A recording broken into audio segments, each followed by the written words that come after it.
Gadis itu makan 10 babi setiap hari tetapi tidak pernah bertambah gemuk. Sebaliknya, dia semakin kurus. Di dunia binatang, betina yang lemah akan diberi label mandul. Oleh karena itu, di seluruh suku, tidak ada satupun jantan yang mau menikahinya. Bahkan mereka mengejek tubuh kecilnya. Mungkin dia bahkan tidak bisa menahan satupun. Tapi mereka tidak tahu bahwa semua ini terjadi karena gadis itu mengandung 3 bayi ular. Makanan yang dia makan semuanya diserap oleh bayi ular itu. Selain itu, suaminya adalah pejuang terkuat di seluruh dunia binatang. Ternyata, tidak lama sebelumnya, gadis itu keluar mencari makan karena terlalu lapar. Namun, dia pingsan di alam liar. Kebetulan, dia ditemukan oleh ular raja tingkat 9 yang sedang dalam masa kawin. Dia membawanya kembali ke gua dan bergantian dengannya sepanjang malam. Kemudian, saat pihak lain pergi berburu, dia diam-diam melarikan diri. Dan kembali menjalani hari-hari sulit tanpa cukup makanan. Namun, dengan 3 bayi di perutnya, nafsu makannya semakin besar. Berburu ikan sendiri sudah tidak cukup untuk memenuhi kebutuhannya. Akhirnya, dia memutuskan untuk mencari pasangan. Namun, setelah berkeliling seluruh suku, tidak ada satupun jantan yang mau meliriknya. Hingga sebulan kemudian, Xuan Qi tiba-tiba merasakan bahwa dirinya memiliki 3 keturunan. Barulah ia mengingat kejadian absurd sebulan lalu. Bahkan hingga sekarang, dia masih bisa mengingat bagaimana gadis itu menangis di bawahnya. Maka tanpa ragu, dia segera berangkat menuju arah darah dagingnya. Sementara itu, Qianxia sedang membawa keranjang rotan. Dia berencana pergi ke tempat berair untuk mencari udang. Namun, baru berjalan beberapa langkah, dia sudah mendengar sorakan dan teriakan. Di tanah lapang depan, banyak manusia binatang berkumpul. Para jantan tampak bersemangat, sementara para betina tampak penuh kekaguman. Di tengah-tengah, berdiri kepala suku. Bersama seorang jantan tampan, Qianxia melihat sekeliling lalu menepuk seorang betina yang terlihat paling ramah. "Halo, apa yang terjadi di sini?" Sanhu terkejut karena tiba-tiba ditepuk bahunya. Setelah menoleh, dia semakin terkejut. "Kenapa ada betina sekurus ini di suku kita? Seperti kerangka berjalan yang hanya berbalut kulit. Siapa kamu? Kenapa aku belum pernah melihatmu?" Sanhu menatapnya dengan tatapan penuh belas kasih. Qianxia merasa sedikit canggung karena tatapan itu. "Aku Qianxia, aku tinggal di ujung suku. Karena tubuhku lemah, aku tidak bisa berjalan jauh. Jadi aku jarang keluar. Jadi wajar jika kamu belum pernah melihatku." Mendengar itu, mata Sanhu dipenuhi rasa kasihan saat dia menjelaskan. Ternyata, putra kepala suku telah naik ke tingkat 7. Jadi seluruh suku berkumpul untuk merayakannya. Naik ke tingkat 7 di usia semuda ini, luar biasa. Qianxia mengangguk setuju, lalu bertanya, "Aku mau tanya, di mana kalian biasanya mandi?" Mendengar itu, Sanhu merasa dia semakin menyedihkan. Dia bahkan tidak tahu tempat untuk mandi, maka tanpa ragu, dia langsung mengundangnya. "Kebetulan aku juga mau pergi. Ayo pergi bersama." Lalu dia berteriak kepada seorang jantan di dekatnya, "Huize, cepat ke sini. Kita pergi ke tepi air." Begitu dia selesai berbicara, pria tampan dan tinggi itu seketika berubah menjadi seekor singa emas raksasa. Qianxia tercengang melihatnya. Saat itu juga, dia bertekad untuk menggemukkan dirinya, lalu mencari suami binatang yang tampan dan kuat. Tak lama, Qianxia naik ke punggung singa dan tiba di tujuan. Melihat air yang jernih hingga ke dasarnya, dia tidak bisa menahan kekagumannya. Dunia binatang yang belum tercemar memang berbeda. Udara segar, airnya pun bersih dan jernih. Lalu dia melepas 2 potong kulit binatang yang lusuh, dan mulai mencucinya dengan serius. Bagaimanapun, di sekitar sini hanya ada dia dan Sanhu. Tak ada alasan untuk malu. Namun, di sampingnya, mata Sanhu memerah melihat tubuhnya. Bahkan suaranya bergetar. "Qianxia, malam ini makan malam di rumahku." "Ya, suamiku berhasil berburu seekor sapi raksasa. Aku dan beberapa suami binatang lainnya pun tak bisa menghabiskannya." Mendengar itu, mata Qianxia langsung berbinar. "Terima kasih, Sanhu. Lain kali aku akan membawakan sesuatu yang enak untukmu." Mendengar ini, mata Sanhu tidak bisa menahan air matanya. Dia sendiri sudah sekurus ini, tapi masih ingin memberikan sesuatu untukku. Saat itu juga, tanpa melakukan apapun, Qianxia sudah memenangkan hati seorang sahabat. Saat malam tiba dan mereka kembali ke suku, banyak tatapan aneh yang tertuju pada mereka. "Sanhu, kau benar-benar membiarkan betina lain duduk di punggung suamimu?" Seorang betina berkulit gelap dan berisi menatap Qianxia dengan jijik. "Apa urusanmu? Aku dan pasanganku tidak keberatan. Kau, sebagai orang luar, malah mempermasalahkannya." Sanhu menatap dingin dan membalas tanpa ragu. Namun, betina berkulit gelap itu tetap tidak puas. Ini bukan betina yang tinggal di ujung suku itu, yang bahkan saat upacara kedewasaan tidak ada jantan yang menginginkannya. Namun, sebelum dia sempat menyelesaikan kalimatnya, sebuah tamparan keras mendarat di wajahnya. Lalu Sanhu menerjangnya dan menamparnya berkali-kali. "Berani sekali kau bicara sembarangan. Dulu kau mengejekku. Aku masih diam. Tapi sekarang berani-beraninya kau menghina Qianxia. Aku benar-benar marah kali ini." Sanhu terus memukul sambil memaki. Dia tampak seperti ibu binatang yang melindungi anaknya. Kalau kau tidak terima, suruh saja suamimu bertarung dengan suamiku. Sanhu berkata dengan penuh keyakinan. Suami pertamanya adalah pejuang tingkat 6. Keempat suami binatang lainnya juga berada di tingkat 5. Di dalam suku, mereka bisa berjalan dengan penuh kebanggaan. Namun, betina bodoh ini tetap memilih untuk mencari masalah dengannya. Di sampingnya, Qianxia melihat semua kejadian ini. Dia benar-benar kebingungan. Butuh beberapa saat baginya untuk kembali sadar dan maju untuk melerai. Sanhu, jangan pukul lagi. Cukup. Karena takut melukai Qianxia, Sanhu akhirnya berhenti. Dia berdiri dan menatap dingin ke arah orang-orang yang berkumpul. Dari hari ini, aku akan melindungi Qianxia. Jika ada yang berani menggertaknya, baik jantan maupun betina, aku tidak akan melepaskan mereka. Mendengar ini, Qianxia hampir meneteskan air mata karena terharu. Ini adalah pertama kalinya dia merasakan kehangatan di dunia binatang ini. Namun, karena Sanhu sudah banyak membantunya, dia merasa tidak enak jika tetap menumpang makan. Jadi dia pergi ke sungai kecil di belakang gunung untuk menangkap ikan. Sementara itu, para jantan di suku Singa Emas merasakan tekanan luar biasa dari seorang pejuang tingkat tinggi. Kepala suku dan Hancuan yang sedang makan segera menghentikan aktivitas mereka. Saat hendak keluar, mereka bertemu dengan seorang prajurit pembawa pesan. Kepala suku, ada seorang pejuang di gerbang suku yang ingin bertemu dengan Anda. Sisan dan Hancuan segera bergegas menuju gerbang suku. Keduanya merasa sangat tegang. Mereka tidak mengerti mengapa pejuang sekuat itu datang ke suku mereka. Namun, Qianxia sama sekali tidak menyadari ketegangan di gerbang suku. Saat ini, dia sedang berjongkok di tanah menikmati ikan panggang. Namun, saat sedang makan, tiba-tiba terdengar suara gaduh. Dari kejauhan, Xuan Qi benar-benar tidak menyangka bahwa saat bertemu kembali, dia akan melihatnya dalam keadaan menyedihkan seperti ini. Qianxia tampak kurus kering, berjongkok di tanah. Di tangannya, dia memegang seekor hewan berduri yang telah dipanggang. Dia memakannya sedikit demi sedikit. Hati Xuan Qi tiba-tiba terasa sakit melihatnya. Di belakangnya, Sisan yang melihat pemandangan ini juga tertegun. Padahal dia sudah menyuruh seseorang mengirimkan daging. Mengapa betina ini masih sekurus ini? Bahkan dia sampai harus makan hewan berduri untuk bertahan hidup. Namun, sebelum dia sempat bertanya, tekanan mengerikan tiba-tiba muncul.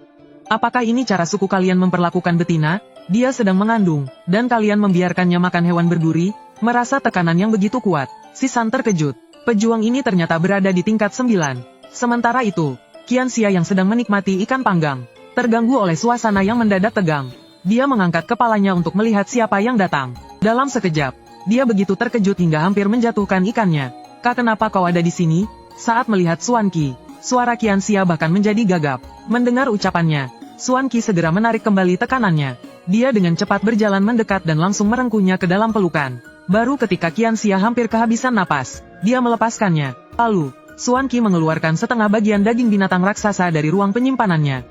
Siapkan gua yang bagus untuknya. Sediakan semua kebutuhannya, lalu panggil tabib suku kalian segera. Sisan terkejut melihat daging raksasa itu. Itu adalah daging lembu raksasa dari hutan kabut. Daging binatang yang mengandung energi. Namun, dia tidak berani menerimanya begitu saja. Bagaimanapun, lawan di hadapannya adalah pejuang tingkat 9. Jika dia bergabung dengan suku mereka, suku Singa Emas akan menjadi suku terkuat di seluruh hutan ini. Maka dengan penuh hormat, dia berkata kepada Xuan Qi, kau simpan saja daging ini untuk dirimu sendiri. Itu semua salahku karena gagal mengelola suku dengan baik. Sehingga seorang betina harus hidup dalam kesulitan seperti ini. Setelah mengatakan itu, dia menatap Qianxia dengan ekspresi penuh ketulusan. Kau bernama Qianxia, bukan? Aku minta maaf padamu. Aku telah gagal mengurus suku dengan baik. Mulai hari ini, kau bisa tinggal di sini dengan tenang untuk merawat kehamilanmu. Mendengar ini, Qianxia yang awalnya kebingungan, tiba-tiba menoleh ke arah perutnya. Apa yang barusan kau katakan? Aku hamil. Merasa tubuhnya mulai gemetar, Xuan Qi segera menariknya ke dalam pelukannya lagi.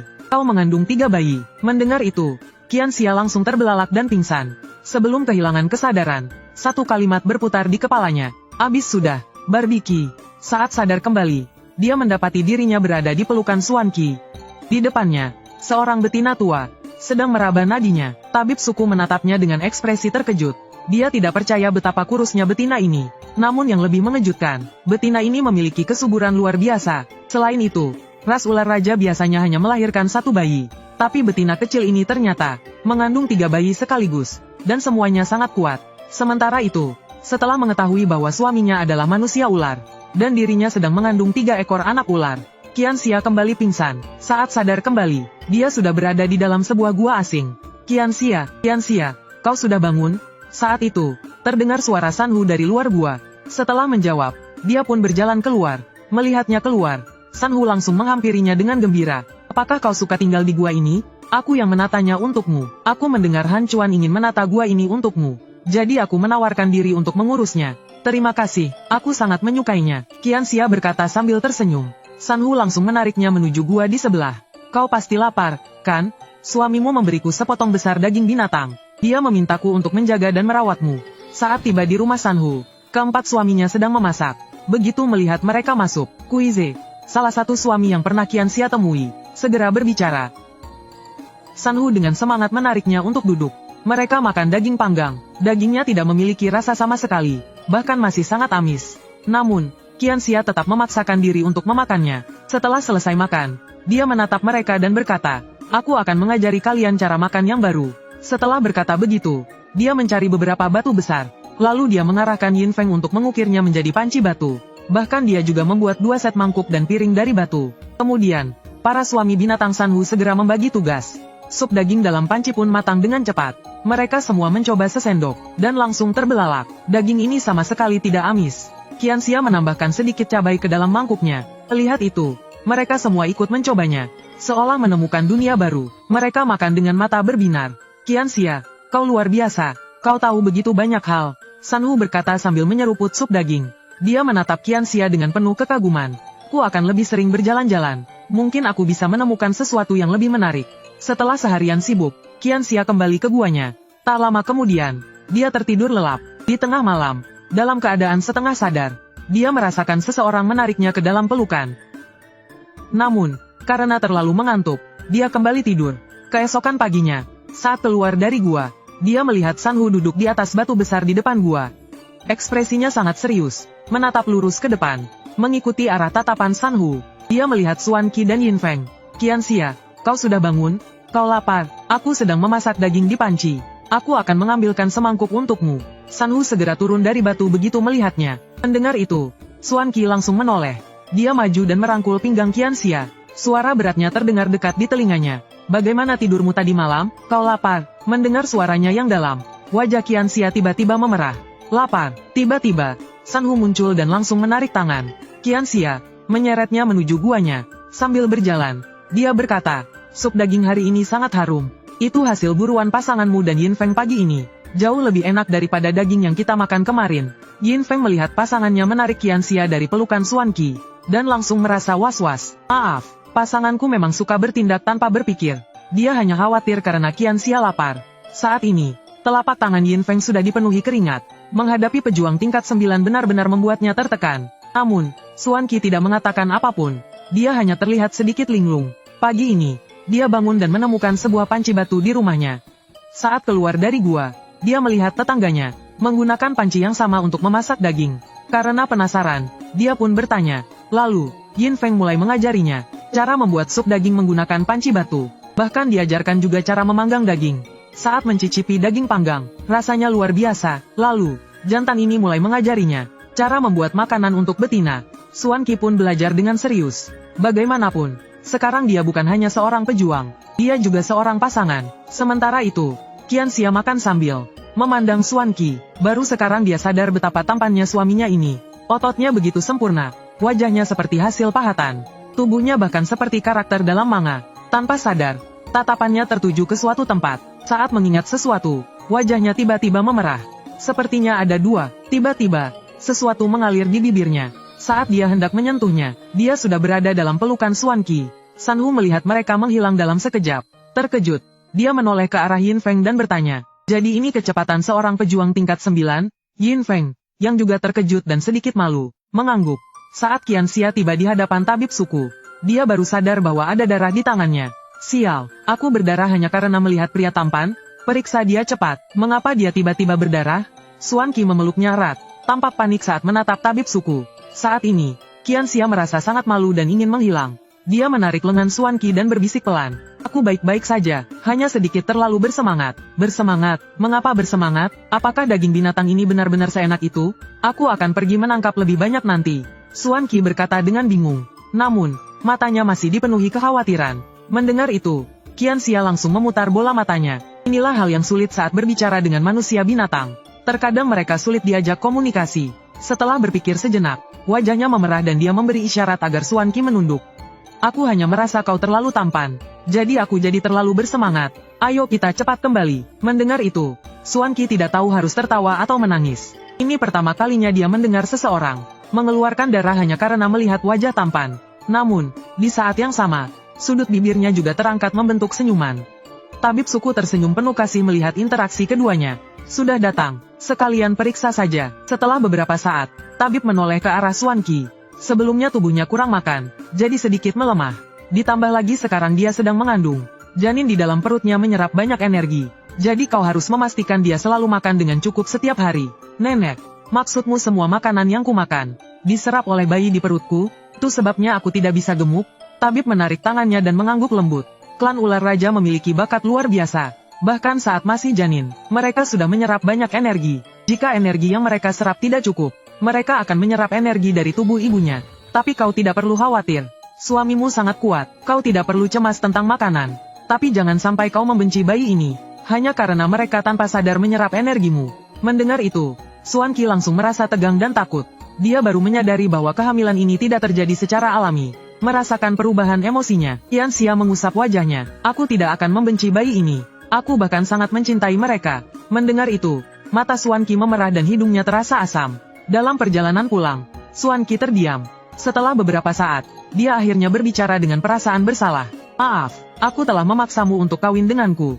Tapi aku ingin menjelaskan sesuatu. Aku tidak melakukannya dengan sengaja. Aku menemukanmu di hutan. Pada hari itu, aku pergi berburu. Aku mengejar binatang buruan, dan tanpa sadar sampai di tempat yang penuh dengan bunga merah. Aku tidak tahu bunga apa itu, jadi aku tidak memedulikannya. Lalu semua itu terjadi. Hari ini, aku bertanya pada Yin Feng, dan baru tahu bahwa bunga itu disebut bunga Yoking. Aromanya memiliki efek perangsang. Semakin berbicara, suara Xuan Qi semakin pelan. Jadi, Qianxia, jangan membenci bayi kita. Ya, aku sangat kuat. Aku bisa menjaga dan memberi makan kalian. Mendengar itu, Qianxia mengusap kepalanya dan tersenyum lembut. Mungkin aku harus berterima kasih padamu, karena telah menyelamatkan hidupku. Aku sudah bilang, aku tidak akan membenci bayi kita. Mana ada ibu yang membenci anaknya? Mendengar itu, Xuan Qi bersumpah dalam hati. Aku akan melindunginya dan mencintainya seumur hidupku. Aku tidak akan pernah membiarkan dia menderita. Saat mereka kembali ke gua, mereka melihat banyak orang berkumpul di depan gua Sanhu. Qianxia merasa bingung, lalu terdengar suara Sanhu dari dalam. Ini namanya panci batu, dan ini mangkuk batu, ini sendok batu. Saat itu, seseorang melihat Qianxia kembali. Dia langsung berseru, Qianxia sudah kembali. Mendengar itu, Sanhu segera berlari keluar. Qianxia, cepat ke sini. Mereka semua datang untuk belajar. Mereka juga ingin panci dan mangkuk batu. Sambil berbicara, Sanhu menarik tangan Qianxia ke dalam gua. Melihat gua yang hampir penuh dengan orang, Qianxia terkejut. Kalian semua ingin panci batu? Ya, kami semua menginginkannya. Kami juga ingin belajar cara memasak makanan. Semua orang mengangguk penuh antusias. Melihat itu, Qianxia tersenyum dan berkata, nanti, panggil pasangan kalian dan pergi ke tepi sungai. Mendengar itu, semua orang sangat bersemangat. Mereka segera bergegas pulang untuk memanggil pasangan mereka. Tak lama, tepi sungai sudah dipenuhi banyak orang. Qianxia berdiri di samping, mengarahkan mereka mencari batu. Sementara Yin Feng mulai menunjukkan cara memotongnya. Setengah hari berlalu, kini, setiap orang sudah memiliki satu panci batu. Saat itu, Qianxia melihat deretan pohon besar di tepi air. Sebuah ide muncul di benaknya. Mangkuk batu masih terlalu berat. Jika menggunakan mangkuk kayu, akan lebih praktis. Lalu dia menoleh ke arah Xuan Qi. Sayang, tebang pohon itu dari posisi ini. Sayang, apa itu? Xuan Qi bingung, tapi dia tahu Qianxia sedang berbicara padanya. Jadi dia mengangkat tangannya sedikit. Sebuah bilah es tipis melesat dengan cepat. Pohon besar itu langsung tumbang dengan suara gemuruh. Mangkuk batu masih agak berat dan kurang praktis. Hari ini, kita akan belajar membuat mangkuk kayu. Sambil berbicara, Qianxia mengarahkan suaminya untuk memotong kayu menjadi beberapa bagian. Sementara itu, Yin Feng mulai mengukir mangkuk kayu. Tak lama, satu set peralatan makan pun selesai. Melihat itu, Xuan Qi tidak bisa menyembunyikan kekagumannya. Dia lalu mengambil sepotong kayu dan mulai membuat sendiri. Akhirnya, dia diam-diam mengukir seekor kelinci kecil. Saat itu, Qianxia teringat sesuatu. Beberapa hari terakhir, dia selalu makan di gua Sanhu. Salah satu pasangan Sanhu memiliki kekuatan elemen air, jadi mereka tidak perlu khawatir kehabisan air. Namun, Xuan Qi tidak memiliki kekuatan air. Di rumah juga tidak ada alat penyimpanan air. Jadi dia membuat ember kayu untuk menyimpan air. Setelah semua selesai, perut Qianxia mulai berbunyi. Maka dia pun berkata, jika ingin belajar memasak, datanglah nanti. Setelah itu, dia kembali ke gua bersama Xuan Qi. Begitu sampai di rumah, Xuan Qi langsung memanggang daging sapi. Qianxia melahapnya dengan lahap. Dia juga terkesan dengan kualitas daging di dunia ini. Tak lama setelah makan, beberapa orang mulai berdatangan. Dalam sekejap, guanya sudah penuh. Qianxia pun memulai kelas memasaknya. Waktu berlalu begitu cepat. Dari memanggang daging hingga merebus daging, dia menjelaskan semuanya dengan detail. Baru saat malam tiba, pelajaran berakhir. Keesokan paginya, saat bangun, hari sudah siang. Begitu bangun, Xuan Qi langsung menggendongnya keluar gua. Setelah beberapa hari hidup bersama, Xuan Qi mulai memahami kebiasaan hidup Qianxia. Misalnya, setelah bangun tidur di pagi hari, dia selalu membersihkan mulutnya dengan ranting kayu beraroma segar, lalu mencuci wajah dengan air. Setelah itu, barulah dia makan. Setelah selesai bersih-bersih, dia duduk di depan panci batu. Hari ini masih makan daging panggang? Xuan Qi bertanya sambil menyalakan api. Qianxia mengangguk. Apa kau sadar kalau waktu tidurku semakin lama, rasanya juga nafsu makanku bertambah banyak. Kau sedang mengandung bayi. Tidur lebih lama dan makan lebih banyak itu normal. Terlebih lagi, kau mengandung bayi ular raja. Jumlah makananmu saat ini masih sedikit. Dalam 45 hari, nafsu makanmu akan meningkat lebih banyak. Jadi, berapa lama sampai aku melahirkan? Sebelumnya, Qianxia pernah membayangkan bagaimana rasanya menjadi ibu. Namun, dia tidak pernah menyangka bahwa anak-anaknya akan lahir sebagai 3 ekor ular. Kehamilan akan berlangsung sekitar 70 hari. Setelah bayi lahir, aku harus mengerami telur. Itu akan memakan waktu sekitar 60 hari. Setelah mengatakan itu, Xuan Qi tiba-tiba menyadari bahwa saat ini Qianxia hanya memiliki satu pasangan. Setelah bayinya lahir, dia tidak akan bisa merawatnya sendiri. Jadi, dia segera berkata, Qianxia, kau perlu mencari satu atau bahkan lebih banyak pasangan. Mendengar itu, kepala Qianxia langsung berdengung. Suami besarku ingin mencarikanku suami kedua, namun, sebelum dia sempat berkata apa-apa, suara asing tiba-tiba terdengar dari pintu gua. Qianxia, kau sudah bangun? Qianxia bingung dan berjalan keluar gua. Di luar, berdiri satu-satunya pejuang tingkat 7 di suku ini, Han Chuan. Begitu melihatnya, Han Chuan langsung berkata, aku ingin bertanya, berapa banyak daging yang dulu diberikan suku padamu? Saat itu, Xuan Qi melangkah keluar dari gua. Matanya menyipit saat menatap pria di depannya. Aura berbahaya mulai menyebar di udara. Qianxia juga terkejut. Apa maksudnya ini? Dia melihat aku sudah punya pasangan. Jadi sekarang ingin mengambil kembali daging itu? Mendengar itu, Han Chuan buru-buru menjelaskan. Wajahnya terlihat cemas. Tidak, bukan begitu. Aku tidak bermaksud seperti itu. Ayahku dulu memberimu cukup banyak daging. Itu seharusnya lebih dari cukup bagi seorang betina. Lalu kenapa kau sampai harus makan hewan berduri untuk mengisi perut? Mendengar itu, Qianxia mulai mengingat kembali. Saat pertama kali tiba di suku ini, daging yang diberikan memang cukup baginya. Tapi mulai hari ketiga, daging yang diberikan semakin berkurang. Hingga akhirnya, daging yang diberikan hanya cukup untuk 1 kali makan. Setelah mendengar itu, wajah Han Chuan menggelap. Dia tidak menyangka bahwa Hu Yue, yang selama ini terlihat jujur, ternyata telah melakukan korupsi. Saat itu, sebuah tangan ramping menyerahkan semangkuk penuh daging. Sia-sia, makanlah dulu. Qianxia menoleh ke arah Xuan Qi. Dia terlihat seperti seekor binatang yang ditinggalkan pasangannya. Matanya penuh dengan kesedihan. Melihat itu, Qianxia menerima mangkuk dengan kedua tangan. Dia tersenyum manis. Terima kasih, ular kecilku yang paling baik. Xuan Qi, yang sebelumnya masih kesal, langsung melupakan semua ketidakpuasannya setelah mendengar kata-kata itu. Wajahnya memerah. Sama-sama, itu sudah menjadi tugas seorang suami. Melihat interaksi mereka, Han Chuan tiba-tiba merasa tidak nyaman. Dia hanya mengucapkan salam lalu segera pergi dengan cepat. Melihat sosoknya yang menghilang dengan cepat, Qianxia bergumam pelan. Kenapa larinya cepat sekali? Aku bahkan belum sempat bertanya lebih lanjut.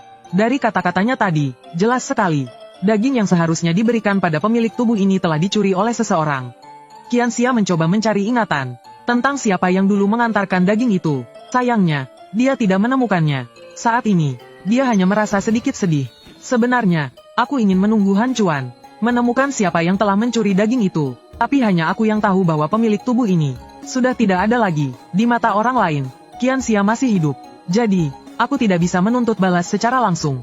Pelakunya mungkin hanya akan mendapatkan hukuman kecil yang tidak berarti. Aku tidak rela, tapi juga tidak tahu harus berbuat apa. Saat Qianxia masih berpikir, suara Xuan Qi kembali terdengar. Orang itu baru saja pergi, tapi kau sudah tampak begitu kehilangan. Jika kau ingin dia menjadi pasanganmu, aku bisa menculiknya untukmu. Mendengar itu, Qianxia menoleh dan berkata dengan nada bercanda. Benarkah? Begitu kata-kata itu keluar, Xuan Qi langsung terlihat kesal. Dia duduk di samping dengan wajah cemberut. Melihat itu, Qianxia merasa ini sangat lucu. Dia berjalan mendekatinya, berjongkok di depan. Kenapa kau tiba-tiba jadi tidak senang? Kau sendiri yang bilang mau menculiknya untukku, kan? Aku hanya menyetujuinya. Tapi kenapa kau malah marah? Saat ini, Qianxia benar-benar ingin tertawa terbahak-bahak. Tapi dia belum puas bermain-main dengannya. Jadi dia menahannya. Xuan Qi melihat wajahnya yang penuh dengan senyum licik.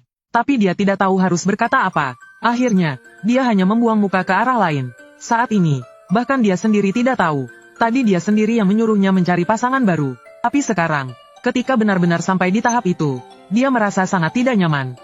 Tiba-tiba, sepasang tangan memeluknya dari belakang. Aku hanya bercanda. Kapan aku pernah tertarik pada Han Chuan? Aku tadi hanya memikirkan bagaimana Han Chuan akan menghukum si pencuri daging itu.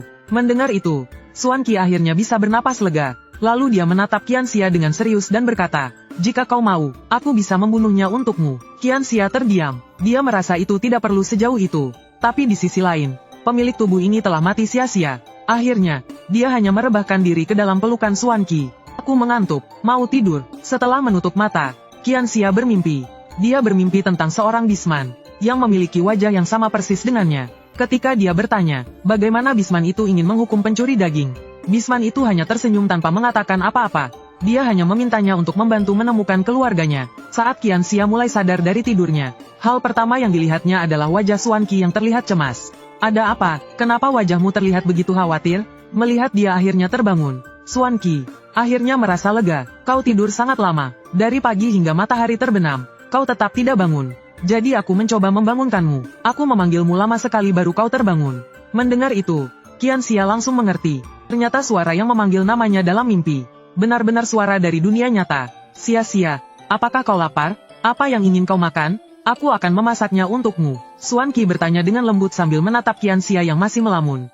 Qianxia terbangun dari pikirannya. "Apa saja boleh, terserah kau saja. Kalau begitu, aku akan memasak daging panggang untukmu. Hari ini semua orang menangkap 2 ekor sapi besar dan mengirimnya ke sini.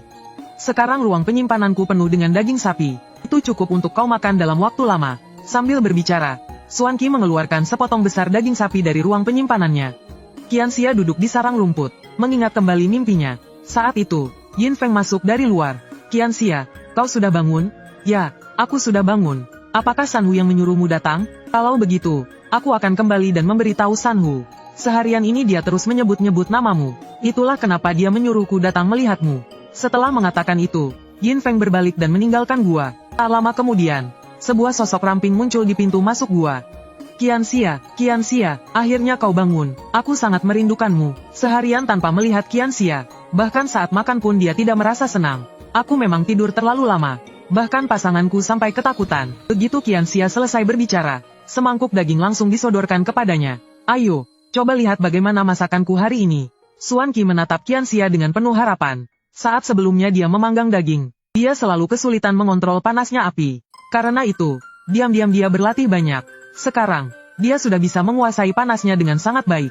Daging yang dipanggangnya kini lebih empuk dan berair. Sekarang, dia hanya menunggu Qianxia untuk mengakuinya. Qianxia menatap mata penuh harapan itu.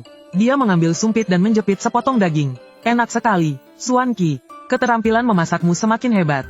Mendengar pujian itu, hati Xuan Qi langsung berbunga-bunga. Namun, di wajahnya hanya muncul senyuman tipis. Lalu seolah teringat sesuatu, dia menoleh ke arah Yin Feng dan tersenyum tipis. Yin Feng menerima tatapan itu dengan wajah penuh kebingungan. "Apa yang kau mau lakukan?" "Ah, tidak ada apa-apa. Aku hanya ingin kau memotong semua daging sapi di ruanganku menjadi potongan kecil, agar nanti aku bisa lebih mudah memasaknya untuk pasanganku."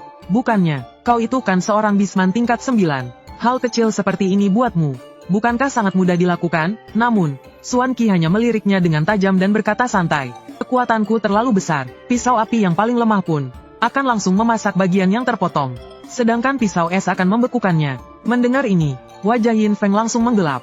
Dia berjalan ke meja batu besar, lemparkan dagingnya ke sini, lalu dia melemparkan daging. Saat daging masih melayang di udara, ia langsung memotongnya menjadi potongan kecil. Sementara itu, Xuan Qi tetap sibuk memanggang daging tanpa berhenti. Satu tangan melempar daging, tangan lainnya memanggang dan membaliknya. Melihat ini, Qianxia dan Sanhu benar-benar terpana. "Qianxia, apakah menurutmu pasanganmu semakin tampan?" Namun, pandangannya tetap tertuju pada Yin Feng yang sedang memotong daging. Melihat ini, Qianxia tidak bisa menahan tawa. "Kalau kamu suka sekali, kenapa tidak melahirkan anak untuk Yin Feng?" Dengan begitu, kamu akan punya versi mini Yin Feng. Mendengar ini, mata San Hu langsung berbinar. Versi kecil Yin Feng, itu terdengar menarik. Dia pun langsung berkata, Yin Feng, malam ini tidur denganku. Yin Feng sedikit terkejut. Kenapa tiba-tiba? Namun, Qianxia tidak menyadari bahwa karena ucapannya, malam ini ada satu pria yang kehilangan kesempatan untuk menemani San Hu. Benar saja, saat mereka kembali ke gua, Hui Ze menatap San Hu dengan wajah terluka. Melihat ini, San Hu merasa sedikit bersalah. Bagaimanapun, kelima suaminya bergiliran menemani dia. Dengan wajah memerah, dia berkata, bagaimana kalau kalian berdua menemaniku malam ini? Begitu mendengar ini, mata mereka langsung berbinar. Saat malam tiba, suara serangga dan burung berkumandang di luar gua. Jika didengarkan dengan saksama, samar-samar terdengar suara hangat dan mesra. Sementara itu, di sisi lain, Qianxia berbaring dalam pelukan Xuan Qi. Perlahan membelai perutnya, kau bilang, setelah 60 hari, kita bisa merasakan apakah bayi kita. Ya, tapi aku rasa mereka semua laki-laki. Qianxia tidak terima, jika itu anak perempuan, hal terbaik di dunia ini. Ternyata dia adalah seorang ayah yang terobsesi dengan anak perempuannya. Namun, tanpa ragu, Xuan Qi menjawab,